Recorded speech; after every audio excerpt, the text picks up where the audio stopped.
हल्का यानी 210 सांगर से इब्तदाई नताइज में आपकी बढ़तरी थी, उसके बाद नताइज रुके। सो ये टेलीविजन का कसूर है, मीडिया का कसूर है? नहीं, टेलीविजन का कसूर नहीं है, जिन्होंने सिम प्लेट पे रख के पीपल्स पार्टी को दिया है उनका कसूर है। अब आपके पास एविडेंस सारा बानो साहबा है? जैसे कुछ लोग तो अपलोड करे हैं फॉर्म 45 या इस किस्म के कोई मामलात। सुने, अल्लाह माफ कर दे, जितनी 2 नंबरी इस मुल्क में होती है, अब मुझे नहीं पता कि ये फेक न्यूज थी, वो खाम में हमारे जख्मों पर नमक छिड़क रही है, या हम लोगों को ठेंगा दिखा रहे हैं, या हम लोगों को बता रहे हैं कि तुम लोगों की ये औकात है। मुझे नहीं पता कि इस मुल्क में क्या हो रहा है। बहरहाल मैं ये कह रही हूँ कि ना मुल्क इनके सामने है, ना इनके सामने अवाम का मुफाद है। उससे पहले आपने बात की इन सबके मिल बैठने की और कहा कि ये जमहूरी अमल है, एक दूसरे के खिलाफ तकरीर करना, यानी कि अवाम बेवकूफ है कि आप अपने अपने हलकों में जाएं, एक दूसरे के वो कहते हैं ना कि सबको बताएं कि हमाम में सब नंगे हैं, और उसके बाद मुल्क के वसी तर मफाद में ऐसी कौन सी आफत पड़ी हुई है कि इक्तदार में ही बैठना है। बट सारा और बानो साहिबा, सीट एडजस्टमेंट या अलायंस तो आपका भी था पीएमएलएन के साथ। जी जी बिल्कुल, सीट एडजस्टमेंट का हुआ था। मैं तो पहले दिन से उस चीज के खिलाफ थी, और आपको भी पता है कि वो फिर कहां से जाता है कि मुल्क के वसी तर मफाद, उसकी लाश हमारे कंधों पे डाल दी जाती है। सीट एडजस्टमेंट क्या, बशीर मेमन साहब थे, थोड़े जाती ताल्लुकात थे, जो मटियारी में जो हमारे 3-3.5 हजार वोट थे कि चले ठीक है ये नून को मिल गए, या उनके जो मौलाना साहब के इधर से 2 लोग खड़े थे, या गोटकी में हमारे वोट थे, वो उस सीट एडजस्टमेंट को इतना उछाल कर क्यों बताया जा रहा है?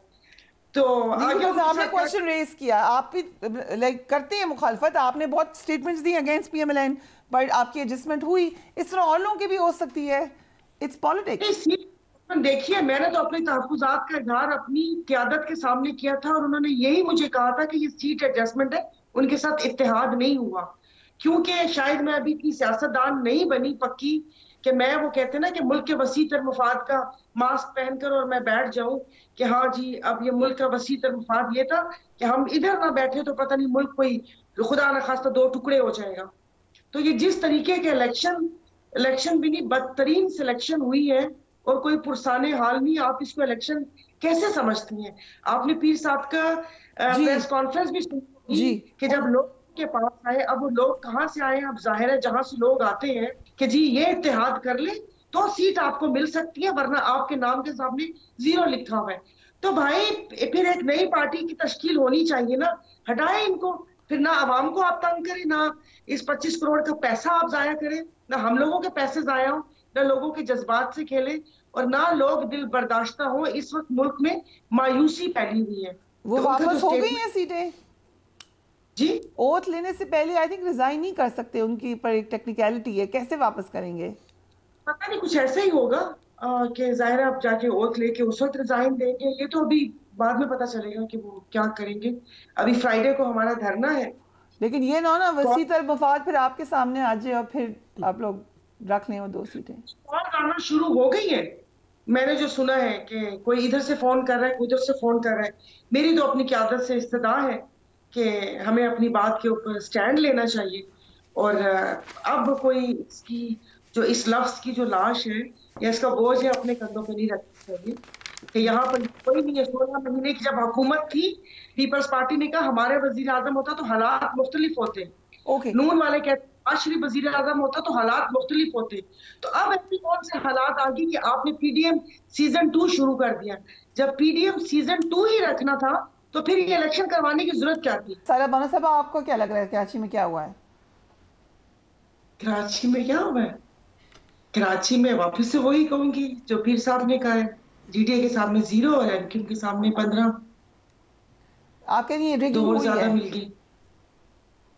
जी तो जाहिर है जब हमारे पीर साहब, हमारी पार्टी लीडर, हमारे रूहानी पेशवा, उन्होंने बैठ के नेशनल टीवी पर, और एक चैनल नहीं था, हजारों चैनल्स के सामने बैठ के जब उन्होंने बात की है, तो वो बात फिर ऐसे हवाई बात नहीं होती, वो बात होती है। तो मैं इस पे क्या कह सकती हूँ जी। ओके हैदर रिजवी साहब, ये मुसलसल क्वेश्चन हो रही है आपकी victory, but main question is कि रात को मुस्तफ़ा कमाल साहब ने कैसे प्रेस कॉन्फ्रेंस की थी? बहुत शुक्रिया फरिया आपका कि आपने मुझे प्रोग्राम में मौका दिया। मेरे ख्याल से मुस्तफ़ा कमाल हों या डॉक्टर खालिद मकबूल सिद्दीकी हों, इनकी जो प्रेस टॉक हुई है वो बैरिस्टर गौहर के बाद हुई है। और उस वक्त जब बैरिस्टर गौहर ने विक्ट्री स्पीच की थी तो उस वक्त तो 5% नताइज भी नहीं आए थे, और उनकी विक्ट्री स्पीच को किसी ने कॉन्टेस्ट नहीं किया, और एमक्यूएम ने कोई विक्ट्री स्पीच नहीं की थी। उस वक्त भी ये बात की गई थी कि हमने 18 नशिस्तों में कराची में कैंडिडेट्स फील्ड किए हैं, कुल नशिस्तें 22 हैं, खड़े 18 कैंडिडेट किए हैं, जीते 15 हैं। तो ये नताइज तो एमक्यूएम 1987 से लेकर होने वाले 2018 तक के इंतखाबात में हासिल करती रही है, उसमें तो कोई ताज्जुब और हैरत की बात थी नहीं। यानी 87, 88, 93, 97, 2002, 2005, 2008, 2013, यही तमाम तकरीबन नशिस्तें थी जो एमक्यूएम जीतती रही है।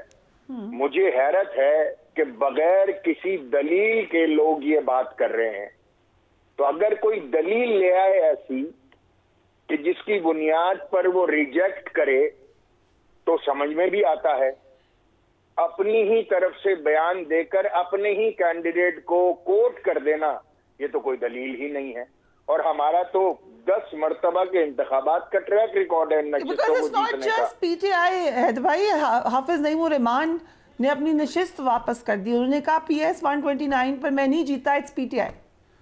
हाफिज नईमुर रहमान का तो मामला आपके सामने आ गया कि खैबर पख्तूनख्वा में जो डील बन रही थी और जिस तरीके से एक सेटिंग के तहत जमात इस्लामी मर्ज करने जा रही थी पीटीआई के साथ, तो वो एक सब्जेक्ट था। फिर हाफिज नईमुर रहमान साहब का दूसरा मसला भी मैं आपको बता देता हूं, वो ये कि कराची के मेयर बनने के ख्वाब आज तक हाफिज नईमुर रहमान साहब ने नहीं छोड़े हैं। वहां पर जो पीटीआई के जीतने वाले काउंसलर्स या यूसी चेयरमैन हैं, वो आधे पीपल्स पार्टी के साथ हैं, आधे हाफिज नईम साहब के साथ है। हाफिज नईम साहब ये एक्सपेक्ट कर रहे थे कि अगर ये gesture as a gesture of goodwill दिया जाएगा और जमाते इस्लामी का इल्हाक खैबर पख्तूनख्वा में पीटीआई के साथ हो जाएगा, तो बाकी माइंदा जो पीटीआई के उम्मीदवारान हैं वो भी हाफिज नईम साहब को वोट कर देंगे और वो कराची के मेयर बन जाएंगे। तो ये बड़ी तह दर तह छुपी बात थी। ये हैदर रजी आप साहब तो एग्री करेंगे इससे, डायनेस्टिक पॉलिटिक्स के खिलाफ है एमक्यूएम? इसमें तो कोई दो राय नहीं है। और खुल के इख्तिलाफ करें ना जरा, अभी कर सकते हैं खुल के इख्तिलाफ आज कर 100%। मतलब इसमें दो राय क्या है कि डायनेस्टिक पॉलिटिक्स नहीं होनी चाहिए। हम खिलाफ हैं इसके, हमने साबित किया है। 12 इलेक्शनों में हमने हिस्सा लिया और हमारे पास कोई खानदानी सीट कभी मौजूद नहीं रही। ये पहली बात हो गई। दूसरी बात, हम लोग तो कन्वीनियंट अमनीजिया में रहते हैं। 2018 के इंतखाबात में कराची में तो फॉर्म 45 मिले भी नहीं थे, किसी कैंडिडेट को लेने ही नहीं दिए गए थे फॉर्म 45। आज तो फॉर्म 45 हैं। और मैं तायीद करता हूं रजा हारून भाई की, जिनके लिए बहुत एहतराम है, मेरी सारी जिंदगी इनके साथ गुजरी है, कि बजाय सोशल मीडिया पे फॉर्म 45 दिखाने के जो इसका प्रॉपर जो वे है उसको ऑप्ट किया जाए। वहां ये भी फॉर्म 45 लाएंगे, हम भी फॉर्म 45 लाएंगे। पर साहब एक सवाल है कि जब मुझे बात करने दीजिए, मुझे 4 लोगों के जवाब देने हैं ना जी। यहाँ तो ऐसे भी फॉर्म 45 सोशल मीडिया पे घूम रहे हैं जो आपके नाम से बन जाएंगे। आपको कैंडिडेट बनाकर उसको एडिट करके फॉर्म 45 घुमा दिया जाए तो फॉर्म 45 घूम जाएगा। तो इसका फैसला तो इलेक्शन ट्रिब्यूनल्स को करना है। सिर्फ अपने लोगों के बयानात को सामने रखकर और जाली फॉर्म 45 घुमाकर जो एडिटेड हों, उस पर कोई अगर आप नैरेटिव बना लें तो मुझे इससे ज्यादा और कोई हैरत नहीं हो सकती। राइट। सो सारा बानो साहिबा, GDA ने 16 फरवरी को एहतजाज की कॉल दी है। जमात इस्लामी को दावत दी गई है, JUIF और तहरीक इंसाफ को भी दावत देंगे?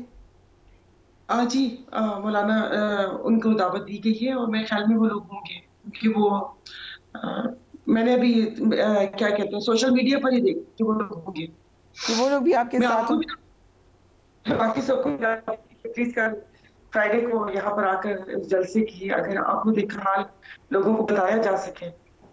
राइट। तो सो पीपल जी, बात 45 और 7 घूम गए तो मुझे याद आ गया कि शहजादा सलीम ने जब भी अनारकली को तो जैसे कबूतर उसके हाथ से उड़ा था, मासूमियत से बोला कि वो तो उड़ गए। ऐसे थोड़ी होता है कि फॉर्म 45 और 47 किसी को नहीं मिल रहे। यहाँ पर कुछ बनती है किसी चीज को। राइट। यहाँ तो कबूतर आप कह रही हैं उड़ गए थे उस वक्त? जी